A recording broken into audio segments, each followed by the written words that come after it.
good morning, everybody. Good morning. How are you? Everybody, thank you for coming to another episode of the DD214 Gaming Podcast. Today we are joined by a true guardian angel in the veteran community. We are joined by Frank Doc Schupp. What's going on, guys? Thanks for being here, Doc. Yeah. How are you today? Thanks for having me. Hanging in here. How about yourself? Doing okay so far.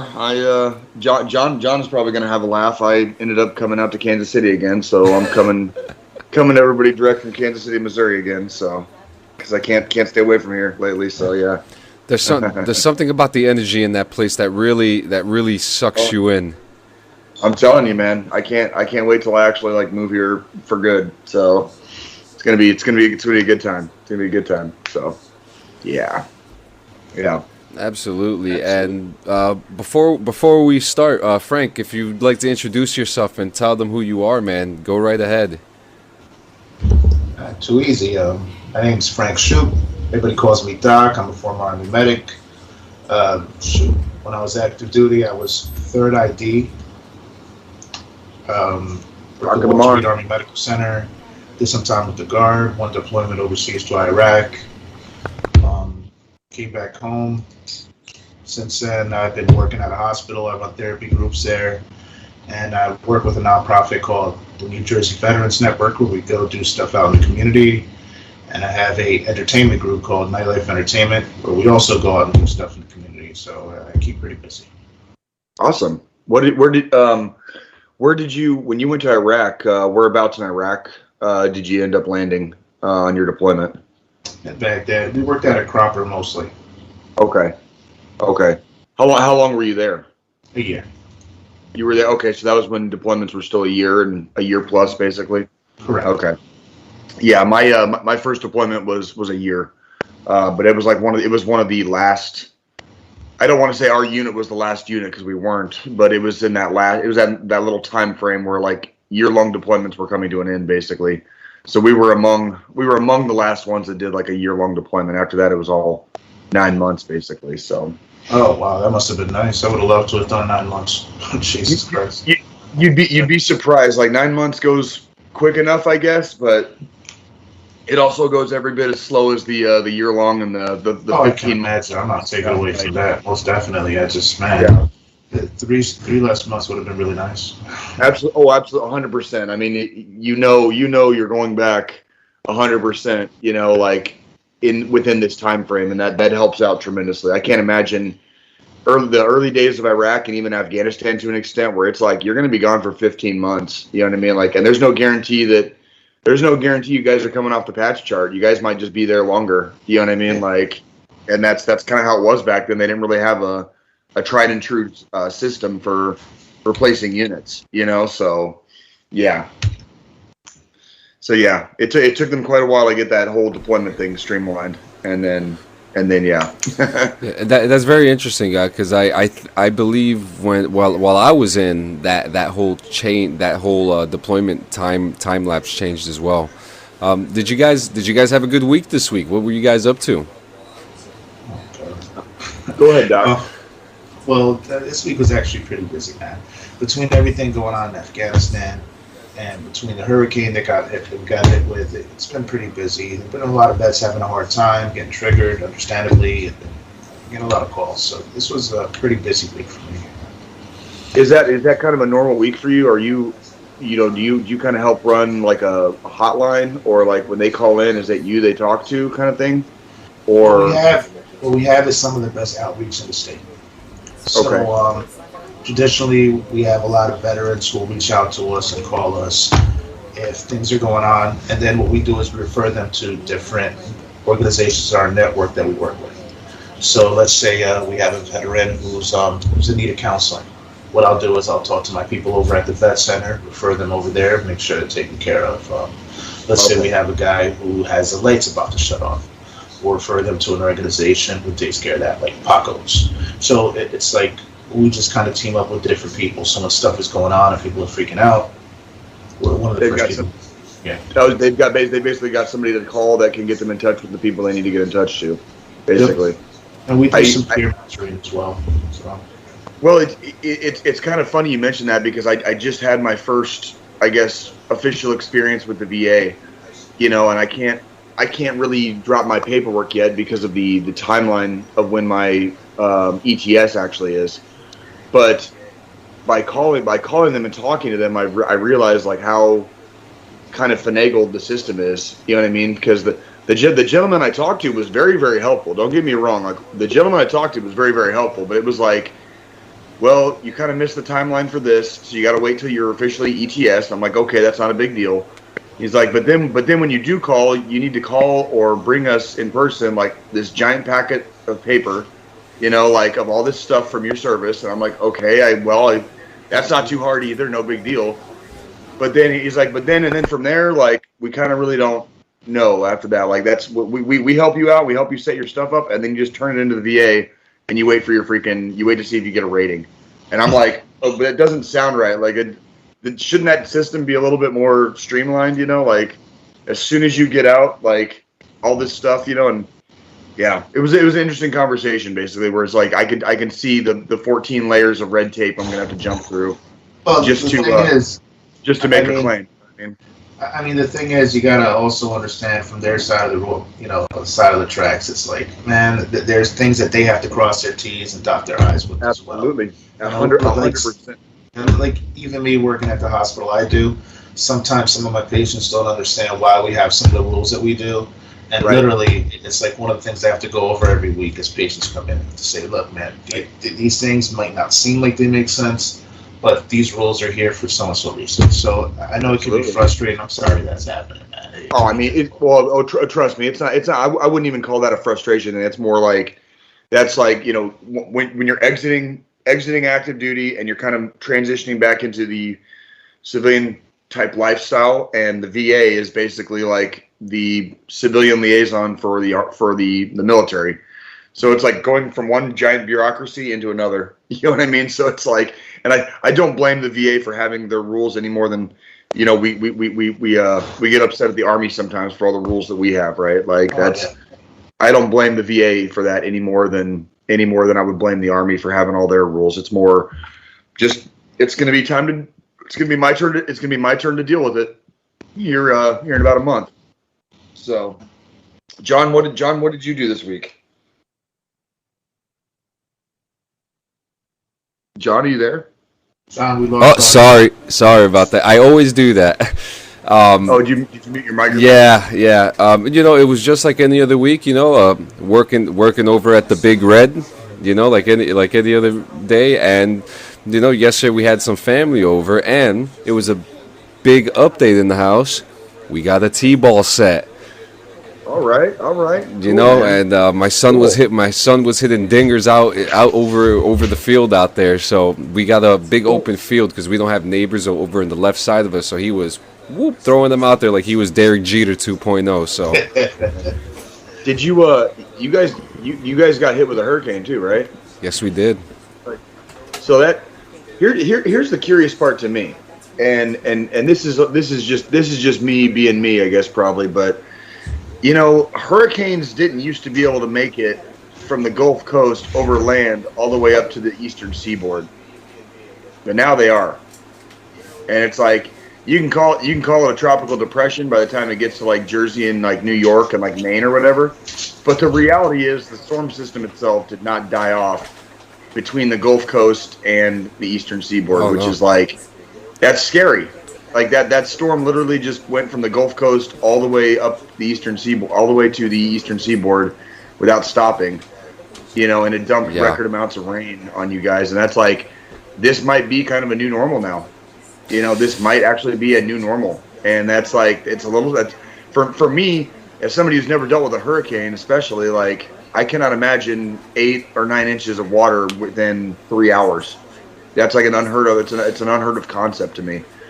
And if that's the new normal for the East Coast, if the East Coast gets like the second wave of absolutely whatever hurricanes make it, into the Gulf Coast, hurricane season might be even worse for you guys because you already get hurricanes, that travel up the coast, let alone like inland from the Gulf Coast and still make it all the way up to you guys, right? Like, Yeah, and you know, for some, because the one thing about like our area, New Jersey is very hilly.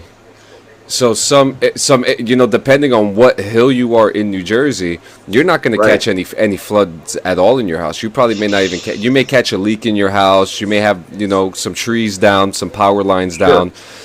But for probably maybe literally 50% in New Jersey, it's all hills, and a lot of people live Oh, in those hills. So right. you know, for example, where in your area where you live, Frank, you live kind of on a hill. Yeah. You know, you live on the upper hilled area in New Jersey, as well as me, and especially like my area, we have a giant concrete grout system, water system in the back that the water just It falls just back drains right there. off. Yeah, it just goes Right. right in there. So we were very fortunate. It had a little leak up on Now, the are roof. are the people in lower lying areas though? Are they the ones that are screwed in like the Jersey, New York City area? Like, is that Yes. For are example, these? my mother, she lives in Hoboken, and Hoboken is Okay. it's right on the Hudson River. Right. She fortunately did not lose anything, but she was explaining to me that there was cars all over the place, and Hoboken always floods. It Right. always floods, and this was probably, you know, if you want to talk about a new normal, Hoboken's going to turn into Venice in probably within the next couple years. Right.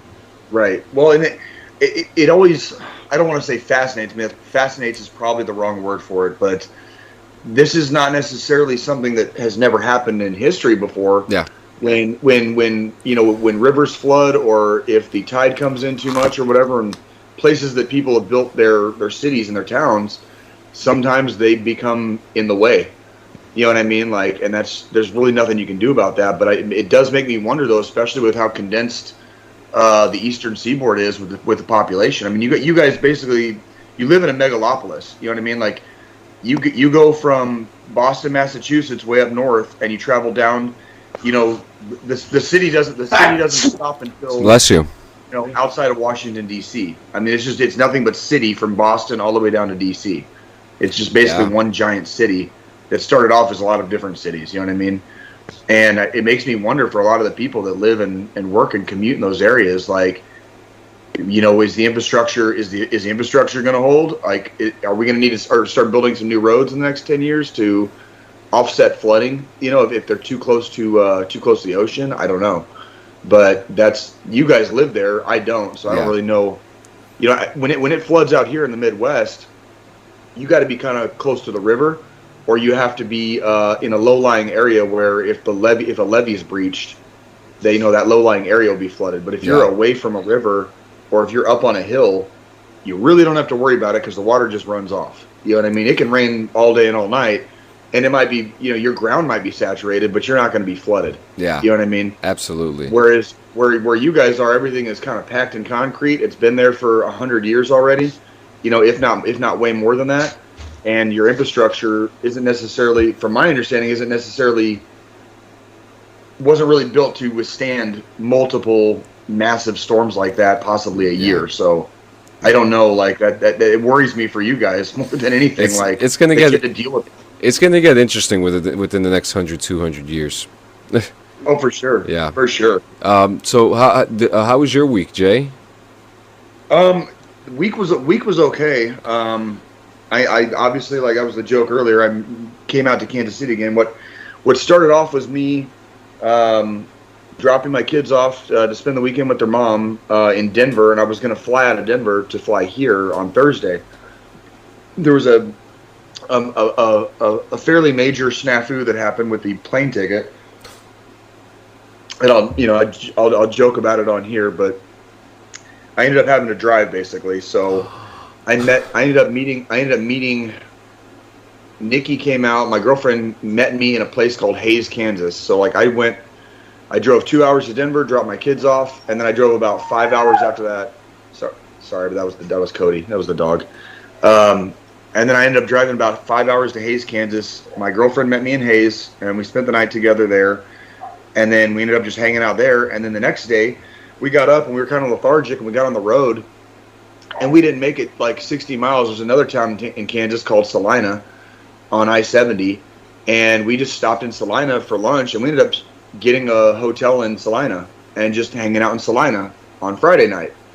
So we just kind of did like a little tour, of like the middle of nowhere, Kansas, basically. And Salina has a college. It's a little bit of a bigger town than Hayes is. But we had fun, and then yesterday we drove into Kansas City, and we did, we're just doing our thing, hanging out, being crazy kids in love, I guess, over the weekend. And then there you go. Tomorrow is going to be the hard day, because Denver is about as far away from Kansas City as like my house is in Pueblo, but I have to go to Denver first to get my kids, obviously, because they got to go to school on Tuesday. So tomorrow morning, I'm gonna have to. But I have to go to Denver first to get my kids. Obviously, because I'm gonna have to drive up early, drive to Denver, get my kids, and then drive 2 hours down to Pueblo. But tomorrow is going to be a very long day for me. So, but I'll live. You know what I mean? Like, that's Absolutely. Part of the deal. So, not a big deal. I apologize. Let me let this dog out. Cody. Frank knows all that too, man. Oh yeah. How is Shadow? Is he there with you today? Yeah, he's napping. Roaming around. Camera real quick. There he is. See him down there? Oh man. He's taking a good little nap there. Oh, look at that doggo. Look at the doggo. Yeah, like that. Shadow's a big celebrity here in New Jersey, man. Tell me about him, Frank. Tell me about him. Tell me about your dog, Doc. Yeah, sure thing. So where do I start? Okay, so well, Shadow's a therapy dog. So that means whenever we're doing events over at the hospitals, the shelters, I'll bring them along, play around with everybody, like a good team. Because I often do public speaking. While I'm doing that, I literally go from person to person, just kind of relax and make them feel more comfortable, play with them a little bit. So it works out really well. He's my best buddy. So he's being lazy now. He's taking a nap. It's still early for us, right? Yeah. Awesome. So yeah, before we get to the meat and potatoes, we have two awesome news stories from the past week. The first news story is our gaming story, and it deals with China is limiting 3 hours of online gaming a week for younger gamers to battle gaming addiction. Okay. There was a lot of people obviously with a lot of backlash about it because unfortunately how everybody has their own feelings about the country, especially now with some of the stuff that's been going on. But there's been a lot of this is stupid, and then there's been a lot of, well, if you're combating gaming addiction, this could be a good thing, and how many other countries will follow suit to battle this? Because not only are they battling gaming addiction, but they're trying to solve the issue with children spending on battle passes, on DLCs, to limit the spending on that, to pretty much stop these companies from taking advantage of younger audiences who have access to all this money. Right. Well, and I think that the debate has raged for literal decades over video games and whether or not the time you spend in front of that screen doing your thing, it should ever even count as like a hobby, let alone if it's healthy or not. And my take has always been, even growing up as a kid playing video games, video games were a little bit different when we were kids, because they weren't quite as intricate or as long lasting. Like we play games nowadays, it might take you 100 hours before you beat the game. You know what I mean? Depending on what you do, that's different from the way it was when we were kids. What I will say is, I don't necessarily feel like anybody needs their country's government to tell them how long they should be doing X, Y, or Z. That's, in my opinion, that's for the parents, and that's something that parental responsibility kind of comes in and plays a big role in. I'm not surprised that China did that. That's completely par for the course for the Chinese government to do stuff like that. But Here's what I will say, and then this is in no way saying that China is any kind of right or whatever about the whole situation. What I will say is it's probably not a bad thing to at least generate some discussion about it. Yeah. I don't necessarily want a 5-year-old or a 6-year-old spending 6 or 8 hours in front of a TV every day. That's probably not healthy. Like the game might kick ass. It might be a kick-ass game. But at some point, kids need to go out. They need sunshine. They need exercise. They need to get all that little kid energy out of their system. You know what I mean? Like they're kids. Once you get to probably like pubescence, like 10, 11, 12, you start becoming a teenager. Okay, make your own choices on what you do, but there's definitely something to be said about not sitting stagnant in your house, in your room, absolutely, on a couch, whatever, for 8 to 12 hours a day, especially as a child. So I don't necessarily agree with a 3-hour limit, but at the same time, like, there is something to be said for healthy alternatives. When you've played a couple of hours, take a break, rest your eyes, get some sunshine, get some vitamin D, going on your skin, you know what I mean? Like, whatever. And then maybe, after taking like a tactical pause, you can go back in there and, beat your level or beat the game or whatever. That's just strictly my opinion. I would never really fall in line with the government telling me like you can only watch your TV for like a couple of hours a day. Like, that's just not my bag at all, So I do have to say that was actually very like beautifully said. That was like that was like perfectly said. Like, that's probably exactly how I would feel about it as well. I'm a huge proponent of personal freedom. So, like, obviously Chinese is still technically still a communist government, even though it's not really technically communism, but whatever. China is still technically a communist government. They're functionally a dictatorship, and they're just gonna tell 1 billion people in their country you can only play video games 3 hours a day. Like, okay, fucking good luck, bro. You know what I mean? Like, 3 hours a week. 3 hours a week? Oh, that's even worse. Yeah. That's like, what are you going to get done on a video game in 3 hours a week? I mean, that's the whole tutorial. I can play Red Dead Redemption for 3 hours and not even do a mission. You know what I mean? Like, literally. Like, I can just go explore. Absolutely. And play poker in one of the little towns. You know what I mean? And then just ride my horse into the sunset. And 3 hours just went by and I didn't even do anything in the game. You know what I mean? That's ridiculous. That's beyond ridiculous.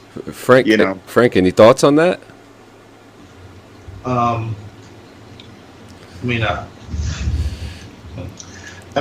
There's 2 points of view.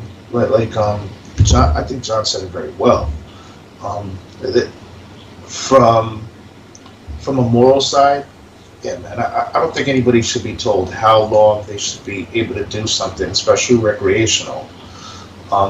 I see what the concern would be with people spending too much time playing video games, and I can understand that. And I totally hear what he's saying about the fact that games aren't the same that they used to be.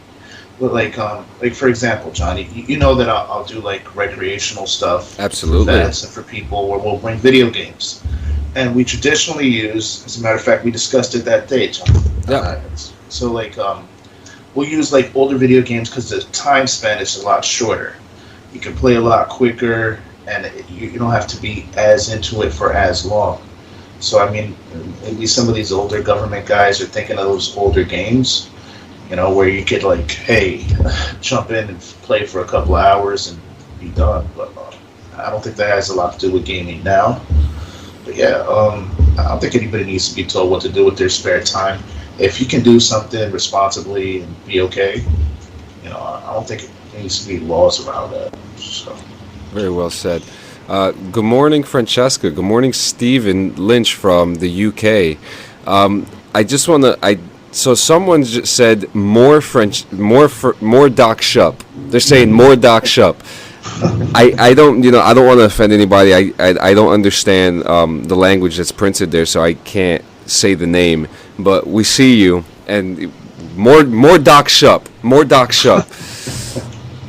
Let's ask Doc about what was our next thing was for.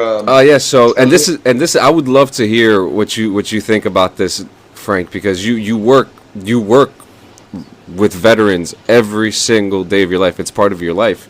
The Pineapple Express squad, they went to Afghanistan to save an I believe, if I've read this correctly, 630 people. Love it. You know, Love it. I love it. I don't know the full. I'm pretty sure there's a lot of OPSEC with this, so I don't have a lot of information. I believe there was 9 individuals, all veterans, who got together and said, "Hey, we had enough of this. Let's go do the job." You know, it was a successful mission. No one got hurt. No one died. No one went missing. Head counts were great. I mean, there's really nothing more to say about it, but holy cow! And go Pineapple Express. I can't wait to hear your thoughts on this, guys. Frank, if you'd like to start. Oh, sure. Man, it's just so cool. From a little bit I understand, like, these were guys who were in Afghanistan, and they knew that their interpreters, like guys who were actually on the team, weren't able to get out. So from what I understand, they went in, they escorted them out, and they found ways to get these Terps to a safe place because no man left behind. They were like, hey, these guys are part of the team. We didn't forget about you. We're coming back. So that's from the little bit that I do understand. And man, risking your neck that way, going into a dangerous place on your own accord, whether you have this super cool amount of training or not, is something I highly respect. I'm glad it didn't turn into like an international problem kind of thing, because I was concerned that it would become a political issue and politicians would get involved and boom, boom, boom. That didn't happen. Everybody was on board for this, and I thought that was cool. So, yeah, God bless them. Absolutely. Yeah, I think those are those I guess entities that a lot of those gentlemen probably formerly belonged to is probably the reason we didn't hear a lot of I guess negative back talk about it, was because this wasn't like people who had just hung out in the military for a year or two before they got out trying to go back into Afghanistan and do a bunch of craziness. We saw during the Syrian civil war, we saw a lot of basically like what amounts to mercenaries, that were former American military going in, making their way into Syria to fight alongside the Free Syrian Army. You know what I mean? And I'm not going to tell a person that they're right or wrong for doing that stuff, but yes, you're holding down a enormous amount of risk by putting yourself in those situations, and to have a group of people go into Afghanistan, which, as far as the logistics and their supply lines and how they even made it into Afghanistan in the first place, no clue. I have absolutely no clue how they did it right now. They probably still have connections. They're probably not too far removed from their active duty service, so they were probably able to sneak into the country somehow and grab as many people as they could and sneak right back out. How they did that, I have no idea. I'm sure we'll probably see a documentary or a freaking book on it someday. But they're definitely going to make a movie out of this. They are definitely going to make a movie. I'll tell you what, John. If you say if the numbers you said are correct, 600 and some odd people, that's 600. That's 600 people that don't have to live there for the rest of their life. Yeah. And even getting one person out is a lot. And I've seen videos on. I saw a video. There's a video on YouTube of an old man in a theater, and they're basically doing some kind of a presentation, but he's in the front row, and they are acknowledging his efforts during World War II to save people from the Holocaust. And then at the end of the video, everybody in the theater stands up. They say, if you were saved by this gentleman, like in World War II, please stand up. And it's the whole auditorium. Yeah. So this dude like turns around. He's looking at the whole audience standing up that basically he saved during World War II. Like, and there's no price you can put on that. Even one life kind of becomes precious, in that regard. So when you have several hundred, the exponential kind of like torrent flow of the waters of life, you know what I mean, like down the road generationally. If there's a kid that got saved by these guys, that kid's going to grow up, that kid is going to have kids, those kids are going to have kids, and it all started with a group of ex-operators, taking them out of a bad situation in a country that's falling apart. So good on them for sure. It's such a powerful story. Veterans. You hear all the talks of all our hometown veterans. They're just like, oh, I'm ready to put my uniform on. I'm ready to go out there and fight. And these guys went out there and did that. Now, on a funny perspective, I want to hear the conversation that went down that led to this decision. Like there must have been some, a couple beers in, and just like, oh, I had enough of this. And they we're going to Afghanistan, and hats off to them. Those are true heroes, and while and like you said, the most intriguing part of it all is how they got it done. Equipment, vehicles. Well, there's a lot of stuff people do not think about when they think about people going overseas or performing any type of operation. They just don't do it. We don't even necessarily have to talk about a military operation, just an operation in general. There has to be logistics. There has to be some type of a supply line. What are you going to eat? Like you said, vehicles. And then if you throw the military thing on top of it, how are you going to get a weapon into Afghanistan? It's not like you're going to go to Afghanistan and there's going to be weapons waiting for you. Like how are you getting weapons over there? How are you going to defend yourself? How are you going to defend the people you're getting out? How are you flying out? Are you going overland? Are you taking them in vehicles and going into another country before you fly out? That's, I didn't read too much on it other than kind of like you said, John, kind of like a gist of like who they were and that they got a bunch of people out. Like how they actually did it and the logistics behind it, I don't even want to touch right now because like it's already it turns my head into like a ball of yarn basically where it's like, okay, good luck, you know what I mean? But they made it happen, so good on them. And it was a 100% success rate too. Right. Like you said, there was. Sorry. No, you're good. Can I just add something to what Sanchez was saying? I spoke to a lot of like Afghanistan veterans, and there was a lot of communication going on between the Afghan vets and the interpreters that they worked with. And I'm talking about at least like a good half a dozen Afghan vets that I know were talking to me, even showing me messages of groups of veterans with these Afghan interpreters going back and forth, talking about the level of danger that the Terps were in, talking about what they could do to try to help out. And look, like they really care. It's like when you talk to like an old veteran buddy that was at another duty station or something. It was that same amount of camaraderie. So as far as like what built up to that mission, I bet it's conversations and feelings like those with like these vets, man. Like it was breaking my heart just reading the messages that they were showing me going back and forth and them telling me how much it hurt, knowing that their friends were in this danger, imminent danger, and some of them still are. Yeah. So yeah.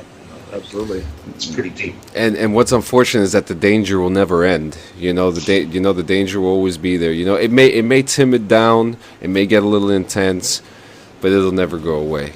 And that's why we have heroes like you to help them to be able to talk about it. Because some of them, some don't have anyone to talk to at all, and it can be rough. And that's why we're getting to this now. You do so, Frank. You do so much work for the community. I met you in a comic book Facebook group while I was still living in Georgia, and the first thing you said to me was that if I came up here, you were just like, you're a vet, I got you, I'll get you work. And the first week that I was back in New Jersey, coming from the Army. What did Mr. Schupp do? He got me work. He gave me security work. You have helped me with work. You've set up some of the most amazing volunteer events that I've ever seen. We just did one a couple weeks ago, which had such a beautiful turnout. What was the beginning of it all? What made you want to start giving back to the community, and you know, because you go hard in the paint, man. So what drove you? What was it that made you say, I got to do this? I'm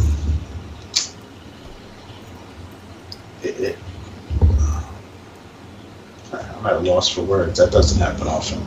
How long, Doc? How long? Okay, let's start. When did you get out of the Army? How about that? Let's start there. When did you get out of the Army? That was 2013. Okay, and how long had you been in at that point? Up to that point, how long had you been in? 14 years. Okay, so it sounds like you had a fairly similar career to mine then, probably. So you were in. Well, no. Half of that was National Guard. Well, I mean, kind of same. I mean, 14 years is 14 years. I mean, it doesn't really, if you know whether you're active duty or you're doing the weekend and 2 weeks a year thing, like it doesn't. Okay, fair enough. I've never. I know it used to be. You know, even when I was going through basic training, you know, we would joke with the National Guard guys or the reserve people, you know, and we'd joke with them and we'd make fun, you know, whatever. But that's kind of like, you know, the inter-service rivalry type stuff, you know. But the reality is, GWAT, you know, the Global War on Terror really changed the scope of how we fight wars. And the truth of the matter is there were a lot of National Guard elements that deployed.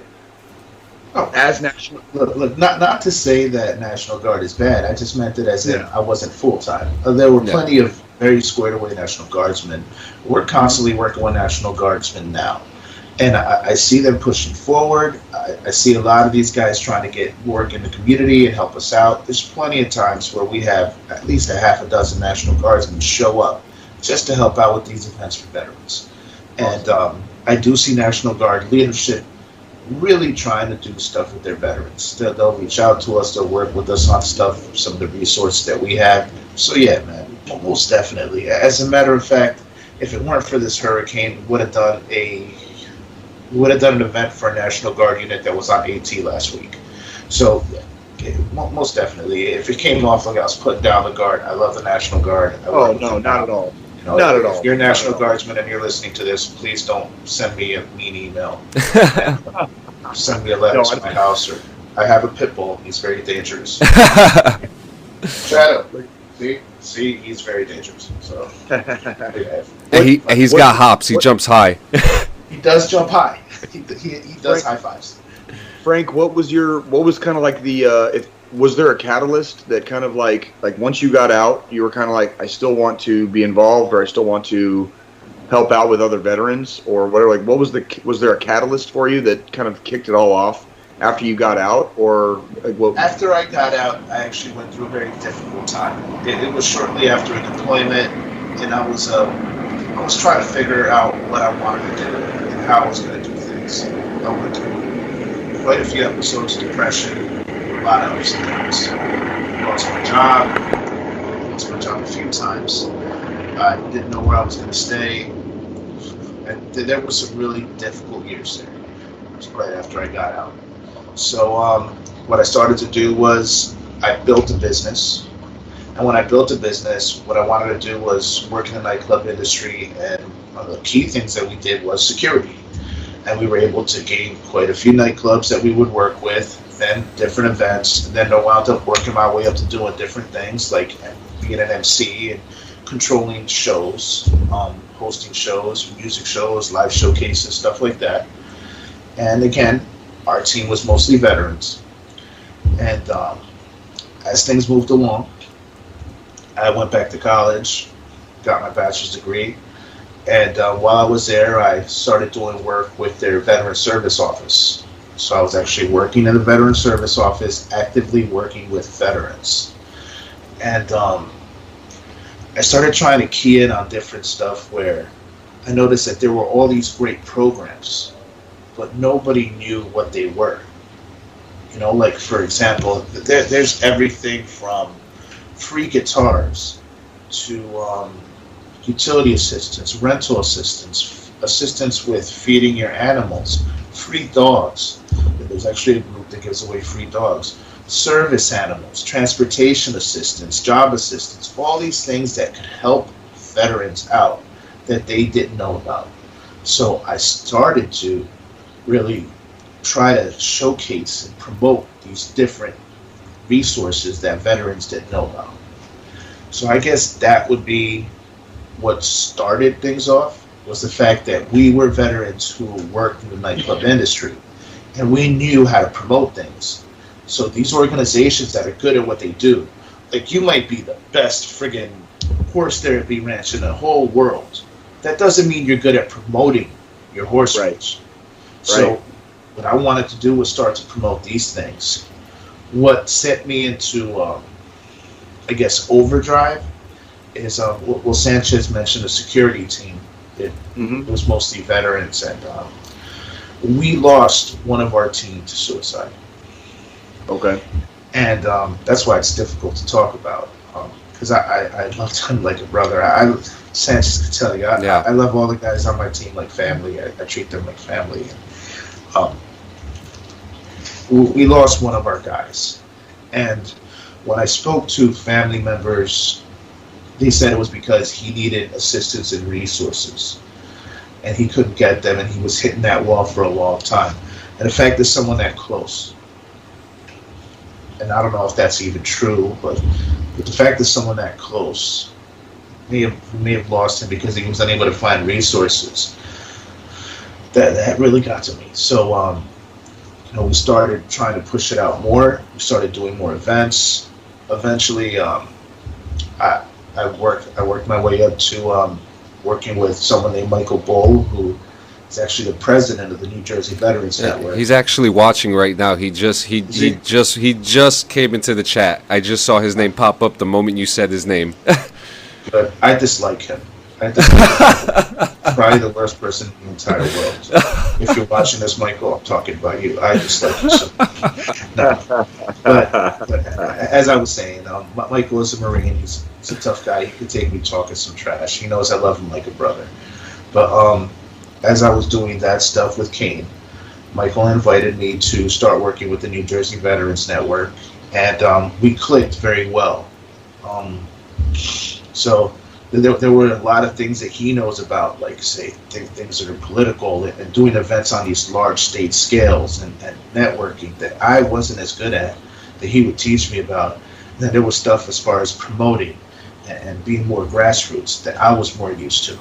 So we clicked very well, and our events just continue to get bigger and bigger. And now we have a network where not only do we have dozens and dozens of organizations and resources that we can bring to people, but we have dozens of outlets and outreach initiatives that we can do where we reach people. So we can go on and,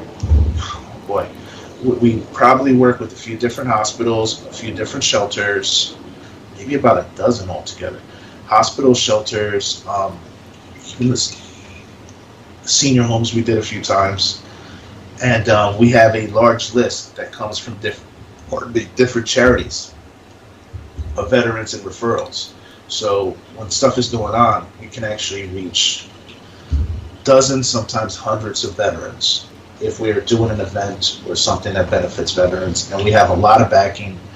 We're backed by everybody. We're backed by the National Guard, the PBA, the VA,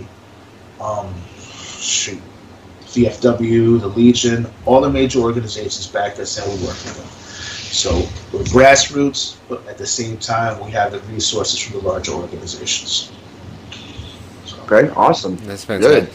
Now, go ahead. Go ahead, John. Go ahead. So one thing that that I always found really interesting about what the organizations were doing, we had veteran events, haircuts, and barbecues and stuff. But you went the more non-traditional route, and started doing comic conventions, wrestling shows. What was the approach for that, and why did you feel that was a better outlet to have a fun time for veterans? 2 reasons. So number one, whenever you're going to do an event, the first thing you think about, whether it's nonprofit or not, is your market. And in our case, I saw that we were reaching a lot of like the older veterans, but the GWAT veterans, we weren't having as easy a time reaching. So I was like, why don't we try some younger events, some events that are going to reach some of these younger guys, and it worked. So that was really. what were some of the techniques you used to, like, okay, we're getting Gulf War vets, we're getting like Vietnam vets. How do you reach out to the GWAT vet? Because you have a 20-year span basically of, you could have GWAT vets that are in their 50s, and you could have GWAT vets that are in their freaking early 20s still. So how do you bridge that gap from a 20-year war? Like, what were some of the things that you changed, I guess, to bring in the GWAT vet? I Like, don't bridge the gap. What we use are different resources. Like the VFWs and the Legions, those guys are traditionally better with the older veterans because they're already on board. I mean, if you go to a lot of these VFW events, not that there's not younger vets there as well, but a lot of the older vets are really into that. So you can go there, you can work with the VA, and most definitely you'll meet some of the older vets. Social media is good for some of the younger vets, but we'll do like more nightclub type flyers, or we'll do video flyers and stuff like that, and we'll try to get their attention in different ways, like like a podcast. Like you can reach a younger audience, and boom, And also, what's very important, and I was making a big deal of this the last vet Sanchez, was you have to be relatable. When you go to these events at the hospitals, when you go to these events at the shelters, if you walk in there and you're, talking like your General Patton, and you're like, things are going to get better, eye of the tiger, everything is cool. That's great. It's great to try to motivate our veterans. But when you have that one-to-one conversation with a vet, when you sit there, you play cards with them, when you play a video game with them, when you sit there and walk your dog with them, that's when you get that camaraderie where they open up to you and they know that you really care and you're not just there to grandstand. So they're like, hey, this guy cares, this group cares. So when they need something, they remember you and they reach out to you. When they know of another veteran who needs help, they remember you and they refer you. So that's, I think, very key. absolutely. I've noticed that I'm a member of the VFW, and I noticed that at our particular post. You know what I mean? Like we have a smattering of GWAT veterans that have joined the VFW, but Okay. on the whole, it appears, at least up to this point in time, that the GWAT generation of combat veteran hasn't really shifted over to the VFW yet. They probably will, when they turn 40, 45, 50 years old someday, and they get rose-tinted glasses about their service, and they're like, you know what, I'm going to go join the VFW. You know what I mean? But the VFW, for all the things that the VFW does very, very well, the VFW, as it was probably before 9/11, our generation of warfighter doesn't necessarily look to the VFW as this entity that, like, oh, hey, I'm going to get out of the Army and immediately join the VFW and continue my service, as a veterans service warrior, basically. Like, you know what I mean? Like, a lot of guys don't do that, and the VFW, and even to a certain extent, maybe even the American Legion, depending on what part of the country you came from, they kind of have these old, I guess, cliches about them that a lot of people haven't let go of. It's like a smoke-filled bar with a bunch of old dudes crying in their beer about shit that happened 50 years ago. And it's like, well, it's not really what it is now for the GWAT veteran, because it's not 50 years ago. It was last year. It was the year before. It was a couple weeks ago.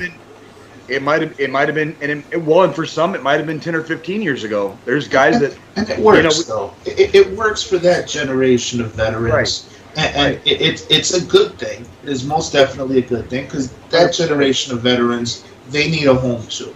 They need some place that they could be able to do stuff. And I will add, though, that a lot of VFWs and Legions are trying to do different things where they work with the GWAT veteran generation. Yeah. There's a lot of younger leadership that are starting to take positions and roles. And, oh, God, are they active? Amazingly active. When stuff is going on, I know VFW higher-up guys who jump on board. And they go to battle for the vets, and nobody ever knows about it. But man, they work their channels, they work their network, and they do what they can. Especially like now with the stuff that was going on in Afghanistan. Like one of the most sincere uh, bits of information I received were from VFW commanders who are reaching out. Hey, man, if you guys have some issues, these are different counseling programs that you can work with. You're an Afghan vet, so that's cool.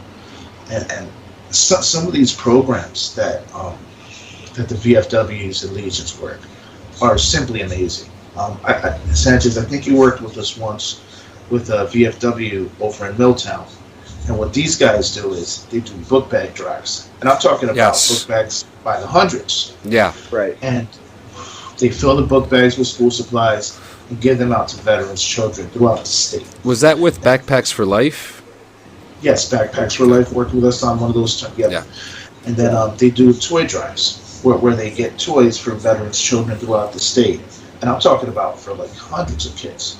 So, I mean, some of these VFWs, they're doing this amazing work, but they're not as used to reaching using, social media and stuff like that. Right. Yeah, and I appreciate that you kind of clarified that, Doc, because I didn't mean for that to come off kind of like you and me kind of flipped roles there for a second. Like I didn't mean to come off sounding like the VFW is not a place for the GWOT veteran, because it very much is. Like I said, I'm a life member of the VFW.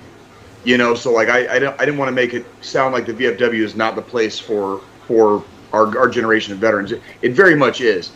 It's also, it's one of those things where, depending on what part of the country you live in, it might be more hit and miss here than it is over here, depending on where you live.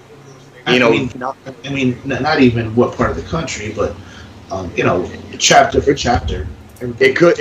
I was just gonna say, like, not every VFW post is created equal, and there are some that have been around for a long time that have just kind of, I hate to use the word stagnated, but that's kind of like the word that's coming to my mind. Like some posts have been around for 200 years or 100 years, but they stagnated. And there's other posts that, might be 2 blocks down the road, but they might be involved in everything, and food drives and toy drives and, and they're out there every week. It really just depends on like and there's been a lot of changes in really nationwide over, VFWs. Like my VFW is open to the public. So you have to be a combat veteran to join the VFW as a member, as a member of the organization. But if you just want to go in there and drink, you don't have to you don't have to have served ever. You can go into our canteen, you can drink. Because a lot of VFWs, they're not going to keep their doors open if they don't allow, an open bar, basically, like to the local the local populace. My VFW in Colorado is open to the public. Me and my girlfriend, we were at one last night here in Kansas City, and we hung out there last night for a couple hours. That one's open to the public, which is fine. Like times change, and if you don't have enough of a population or a crowd to keep your club, in-house, basically, like obviously you're gonna have to open the doors, but if the money at the canteen brings in the money to keep the doors open and keep the organization running and fluid and able to do a lot of these other outreach things, then so be it. Then let everybody come into the bar and drink. Yep. You know what I mean? And so I couldn't agree more. Yeah. And in talking with like these events, I just have to say I've had some of the greatest times with you in the New Jersey Veterans Network. I mean, I got to meet Kevin Conroy, the voice of Batman. I got to meet Val Kilmer. I got to meet Flash Gordon. And you got to meet Val Kilmer? He was a couple feet away, yeah. You got to meet Flash Gordon? Yeah, he was so cool. And it was actually it was actually really cool because Flash Gordon had he was a Marine. Yeah, he was a Marine. He put his hands on both our shoulders. He was like, I'm a Marine. And like he went on it, yeah. And he was talking to us for a couple minutes, and he was just like, "Oh, I love what you guys do," and I'm just videotaping it. And I'm over here like, it's Flash Gordon. Yeah, Flash Gordon. And he was probably the coolest out of everyone. What was that movie with Marky Mark and the teddy bear dude? Like the freaking like Ted. Ted. Oh, that was like the funniest. That was like the funniest part of that movie was like Flash Gordon just being like this raging party animal. You know what I mean? Like freaking like. Yeah, and we also, God, we did so many events. Haircuts, cars for veterans. I've even been fortunate enough to have received them from the New Jersey Veterans Network as well. It was so unfortunate that you weren't there at that event either, because I when I made my speech, I spoke your name, thanking you, because honestly, Frank, let's be real for a second. A lot of the help that I've gotten since coming back to New Jersey has been because of you. You have been the root of literally all my help, and my, I guess, like the branches spreading into the veteran community. What you do, what you have done, and what you're gonna be doing soon, within the next couple, weeks, months, years. It's been nonstop. I personally, I don't even think you sleep, Frank. That's just I don't even think you sleep. But you do so much. So what are some exciting things you have coming up that you can talk about? Oh shoot, we've got all kinds of stuff going on. For our team specifically, because like I said, the New Jersey Veterans Network is broad, but we have our own nightlife entertainment team that is stuck together, and we're more attuned to doing like entertainment kind of stuff. So what I'm really excited about us doing is what we're going to be doing. We're going to be doing things for kids. So we're going to be teaching. There's a high school, a youth group, and actually 2 high schools, and a youth group for kids who are having a tough time. And we're going to go out there. We're going to teach them to DJ. We're going to teach them about MCing. We're going to teach them about video recording, photography, but like all these things having to do with the entertainment industry. And I'm really excited about going into the community, working with these kids. Because when you hear veterans on the news and on TV, there's usually a very negative stigma that goes with it. And one of the things that I'm big on is showing people what veterans can do positively in the community. And like by us going out and doing this with these kids, man, I absolutely love that. Operation Cheeseburger Day, that's going to be super cool. What's that? What's that? Tell me about that. That sounds intriguing to me. That sounds very intriguing to me. So I have a good friend of mine that I worked with in the nightclubs, and he actually kind of mentored me and taught me how to do stuff in there. And a few years ago, he had an accident where he lost one of his legs. He was in a coma for several days, but he's such a resilient, strong person, and so carefree and cool guy. When he woke up from the coma, they're telling him all this horrible bad news, and he's like, can a brother get a cheeseburger? His really says. So he turned that into something positive moving forward, and he does triathlons. He does event fundraisers, all centered around Cheeseburger Day. Awesome. So he did Cheeseburger Day earlier this year. We supported that.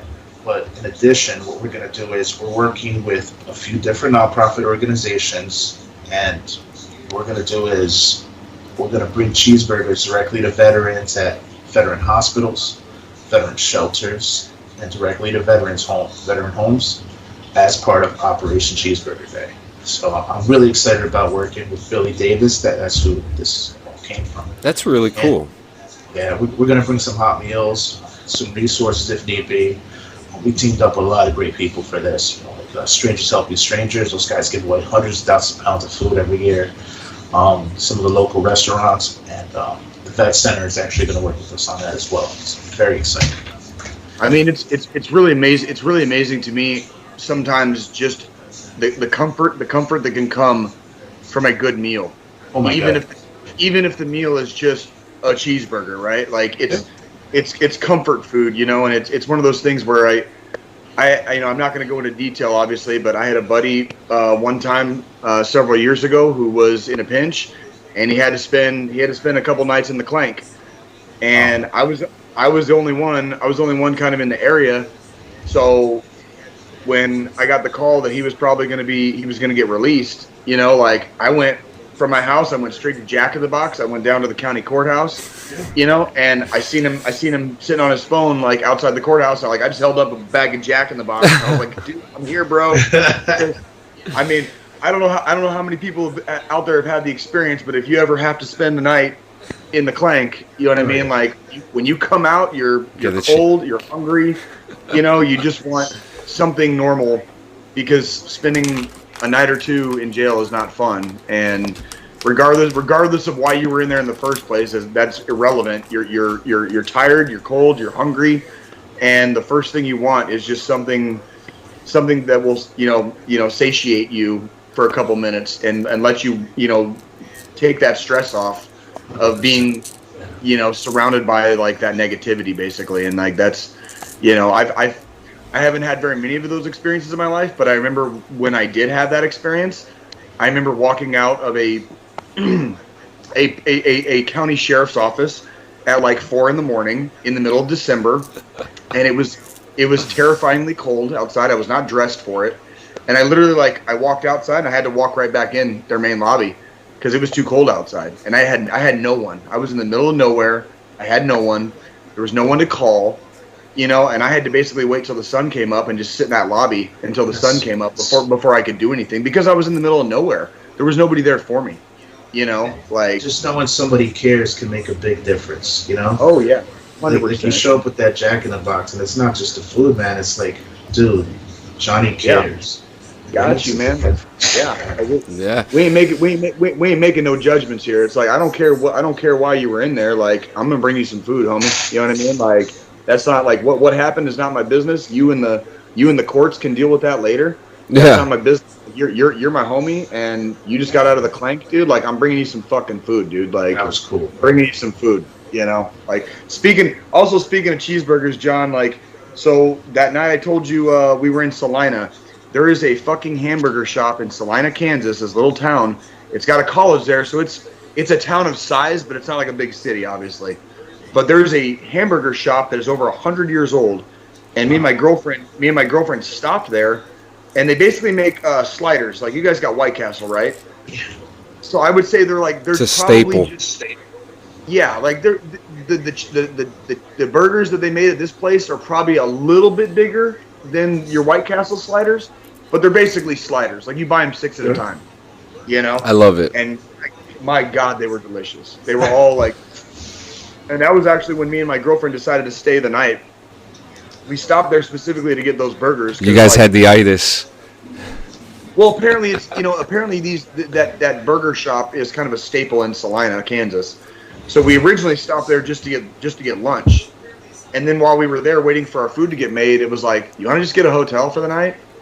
Okay, hell yeah! Like, why not? Like, yeah, hey, like let's do it. Let's. And then we ended up hanging out in Salina, Kansas all night. Like, that's kind of how it started. Was at a hamburger shop basically. So, that was definitely the itis. Now, Doc, you have a variety of members on your team, and you have a different team for different things. You always make sure that you're ready at the go. You always contact people, weeks ahead of time. So let's talk about your team. I don't even know where to start, because the team, it's so vast. You got Dro, you got Doc Bear. You got DJs, singers, radio personalities. It depends on what mission we're talking about. You know what I mean? But we have different guys who work on different stuff. Although I must admit, like a lot of us have gotten good at switching things up from one thing to another. But yeah, I'd say the core of the team is Shadow, right? Shadow. So, Shadow's the core of the team. But yeah, man, it just really depends on the mission. Yeah. But But like the other day, I received a last-minute referral from a veteran, and he had no drinking water because of the storm and the hurricane. His drinking water got contaminated. So, I mean, man, at the last minute, I was able to contact a large donor we have, get a large donation of food and water, enough to fill a car. and two of our teams stepped up within like an hour. I think you were on the group text, Sanchez. So like I sent it out to everybody, and like within like 10 minutes, Crystal and Pedro hopped on. They're like, "Yo, we got this." And by the end of the night, they showed up to this veteran's house and dropped off a car full of food and water. So that's just kind of how we roll. Or like we're doing another thing where we're doing children's drawings for this newsletter that we're doing, and Sanchez, you hopped on board to help out with that with your kids. I'm so looking forward to that. And like shoot, it is a lot of hard work. It takes a lot of prep, especially when working with vets. Sometimes we have our difficult days. I know I have mine, but I think I've kind of learned how to like work with everybody in different ways. And like, hey man, I know who I can send stuff to in a text group and hear back from, or who I have to call directly myself, or who I have to send an email to. It takes a lot to be able to like manage a team sometimes, but hey man, you guys are all golden, so it's worth it, So. Absolutely. Hey, and I don't mean to pry too much, Doc, but I am curious. I've always been curious about what the drive, or I should say, where the drive comes to continue serving. Like especially after you get out and end your time of service, basically in the military. Did you have any experiences? God bless you. Bless you. Did you have any experiences? Bless you. Sorry. Did you have any experiences downrange that kind of, I guess, maybe, I don't know, stoked the fire, or was it kind of a congruence of everything, and everything that happened after military, or did you experience stuff in Iraq? Woo! Bless you. Bless you. You're okay. You're okay. Allergies are kicking up, man. There's a lot of wind going on, in your guys' area, so allergies happen. But was there something that happened downrange that, I guess, kind of like gave you that push, or was it a kind of a confluence of circumstance that you did your service, you're in for about 14 years, now you're out, and you just want to help, or was it stuff that you saw and that you did while you were serving, and the camaraderie and everything else that you just wanted to continue on with? Like, was it one, was it the other, was it both? Like, what really, like, while you were still serving, was there anything that really kind of pushed you, like, I might want to do this later on, like, and continue service, basically? There's a mix of things that goes towards me wanting to do stuff in the community. Okay, pardon me. So, before I even joined the military, my mother passed on when I was very young. I was, just 18 years old. And, she died of cancer. And I noticed that when I visited her at the hospital, she really wasn't being taken care of very well. She was being neglected. The hospital staff there were really insensitive to us as family members. And so when I joined the Army as a medic, I made it a point to make sure that I gave my soldiers the best possible care that they could get, whether I was working in a hospital environment, whether I was working out in the field, it didn't matter. I knew the importance of proper care, especially for heroes. I mean, like, dude, what a great job. I got to take care of heroes. So throughout my military career, it was just like, this is important, taking care of heroes. So when I got out, it was like, man, well, damn, this is what I do. I help take care of heroes. So I think that transferred over, and it kind of just became a part of me.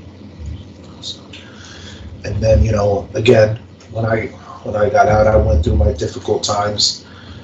And what did you discover? What did you discover when you were having a hard time? And I know when we have these rough times in life, everybody kind of internalizes and goes through it kind of on their own way. But what did you learn when you went through your rough times? Like, what did you learn about yourself, or what did you learn about being resilient enough to come to make it out to the other side of a rough time in life? What did you learn? Mm.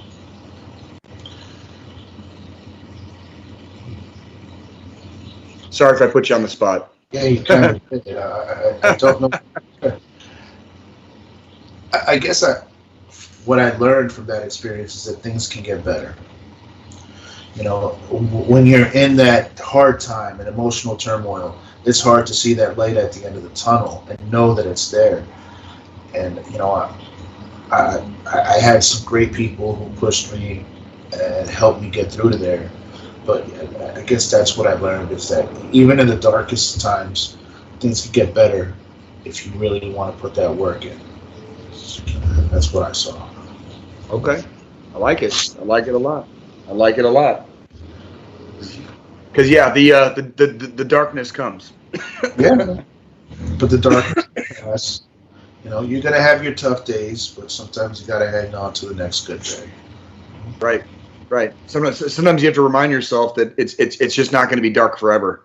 You know, so, like you get caught up in the middle. You get caught up in the middle, and you get inside your own head, and you start thinking too much and philosophizing too much, and Yes. all of a sudden, everything just seems hopeless, and you're like, no, it's really not. I'm kind of in a moment right now, and I'm not having a good time, but this time is also going to pass, you know, and it's not going to be like this. It's not going to be like this forever. So, you know, maintain the hope, basically, I guess, if that makes sense. Very much so. So yeah. So I've What go ahead, John. my Go ahead. bad. So I've heard you say before, Frank, that you do all this work. You know, you always said it. You don't do it for the rewards. You don't do it for the awards, the attention. But you have a lot of certificates, a lot of awards and stuff. Is there one that sticks out to you the most that you're really proud of? It's funny. I was just thinking about this the other day. This is gonna sound so silly. Um, when I'm at the hospital and I'm working with my patients, and when I work with people, especially guys who have kids, a lot of guys will write me letters, and they'll write me letters or they'll draw me pictures. I have a lot of people draw pictures of me and my dog because everybody knows how much I love my dog. Um, oh shoot! Actually, you know what? Can I just tilt the camera real quick? Yeah, of course. I mean, here's, can you see these? Are they in focus enough? Maybe not. Yeah, That's okay. I'm okay now. I just punched the shit out of my desk right now, but I'm okay.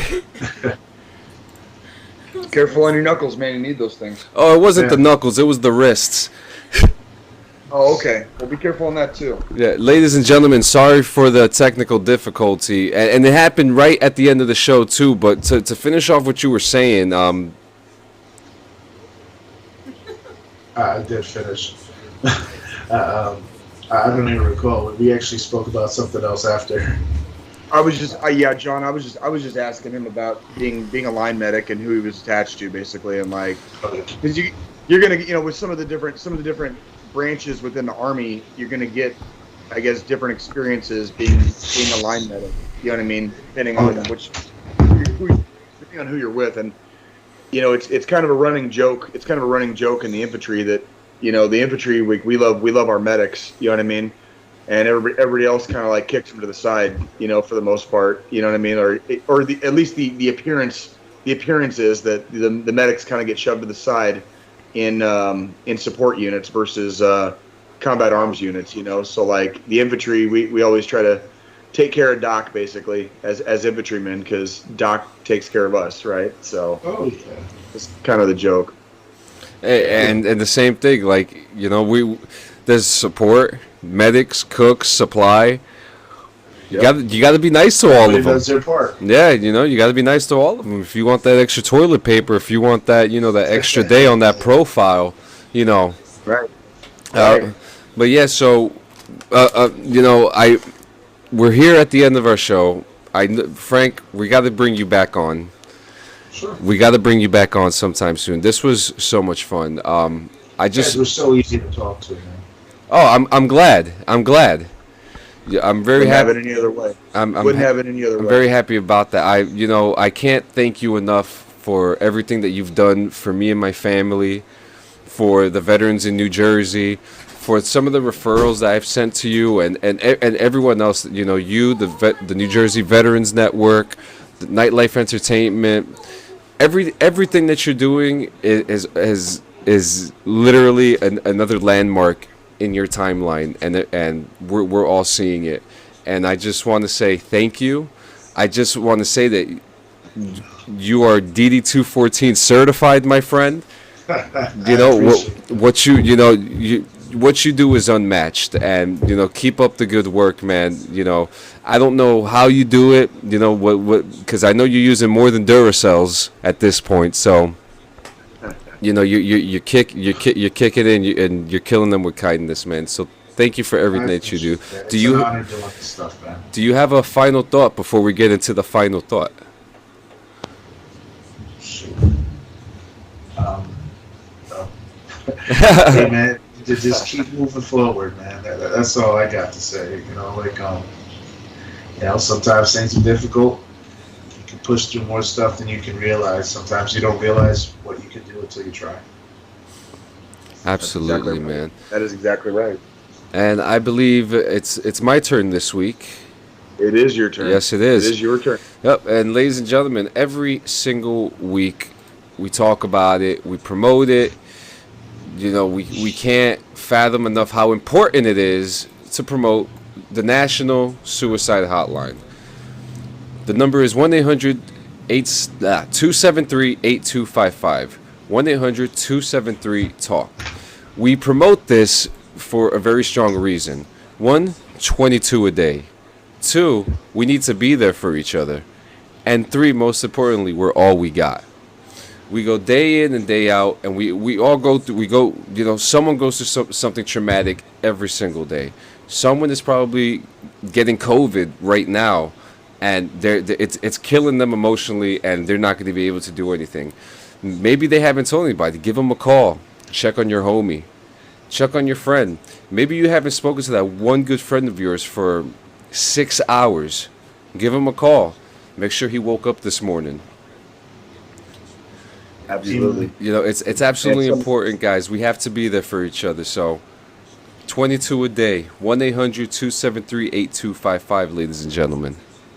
Right, and if you get a phone call like 2:30 or 3 o'clock in the morning randomly, like, answer your damn phones. Like, they ain't calling for their health. So, answer your damn phones. Don't just be tired and push the fuck you button, because you're tired and it's the middle of the night. Like, your homie might be reaching out, to get some help. So, answer your goddamn phones, people. And ladies and gentlemen, see you next Sunday for another edition of the DD214 Gaming Podcast. Week one of the NFL coming up, ladies and gentlemen. Here we go. Thanks for having me, guys. Have a good day.